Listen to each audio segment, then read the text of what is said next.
I just want you to think about what would you like your child's future to look like when they're adults. So if you had to imagine, what would you like your child's future to look like? Part of that is having healthy mental health, really. And I'm not a negative person, but we do have to be facing reality that 1 in 6 children aged 5 to 16 usually have mental health problems. I'm going to tell you a bit about the brain, just very basic things, how this works. There's 3 parts of the brain, okay? So the reptilian part of the brain is the part of the brain where things happen naturally without us knowing. The breathing, okay? If you're going to touch something hot, you're going to put your hand back, okay? Because that's a natural response. But it also is a place where the brain, where there's going to be fight or flight. You've heard of fight or flight? And the emotional brain, which is the middle part of the brain, is also called the limbic brain.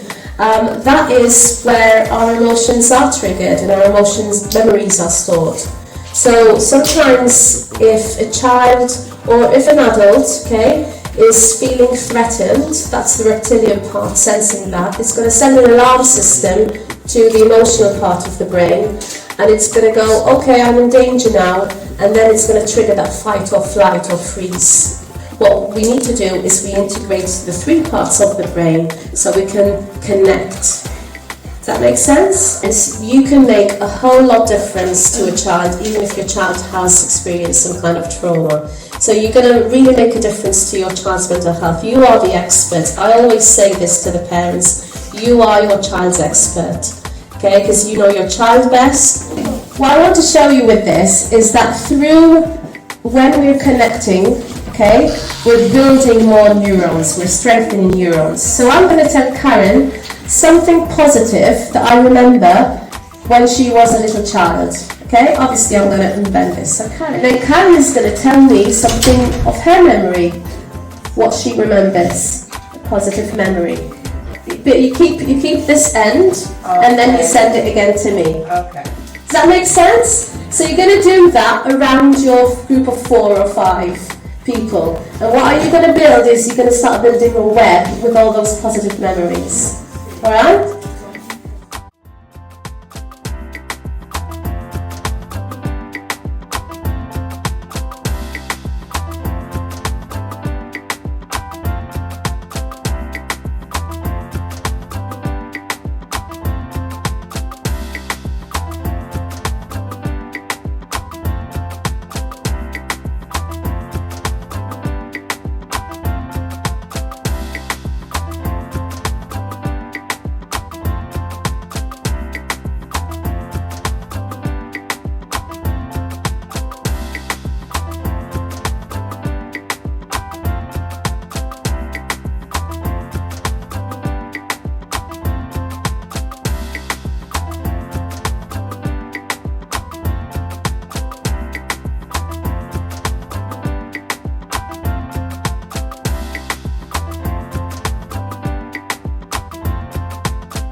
should never give up, no matter what.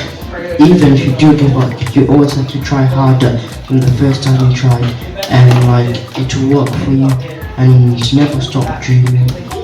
Exactly, never stop, ever stop dreaming. Never attempt in learning, F-A-I-L, first attempt in learning, okay? So when you fail, it's your first attempt at actually learning something, because you work out why you went wrong, and then you do something differently about it.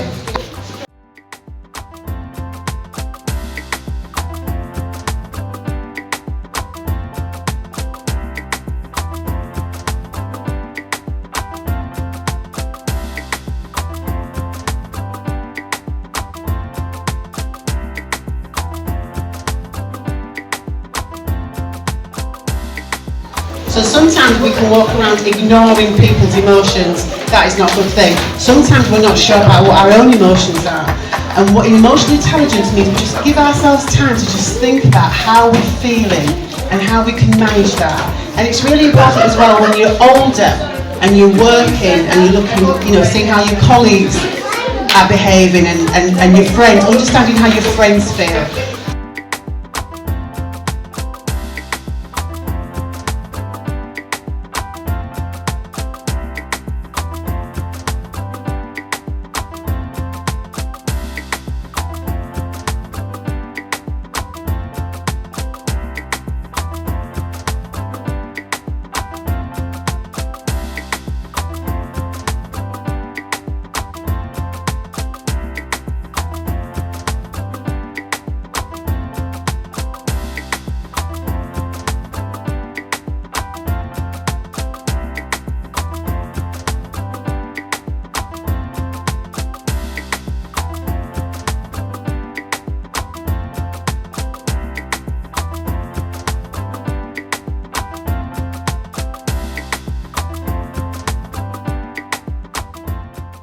I just wanted to say that an important thing to mention is that sometimes you can't take age ratings too literally. Sometimes you have to consider your child's mental maturity as well.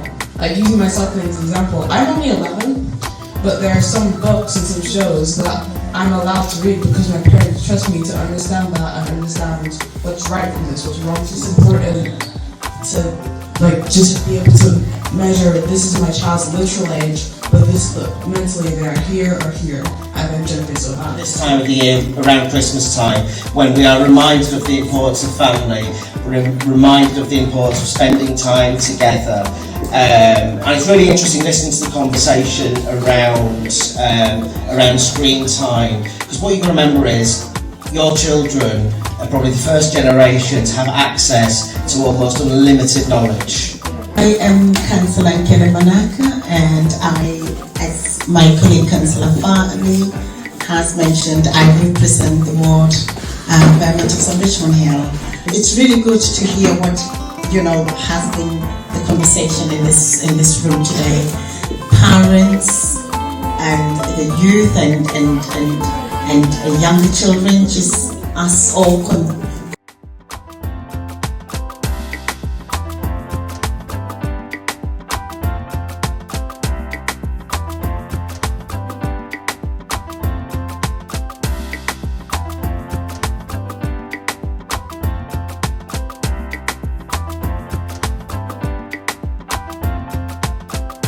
These are things that will happen. Neglect. And there's also neglect. Neglect is in two forms. Neglect by others and neglect by self-neglect.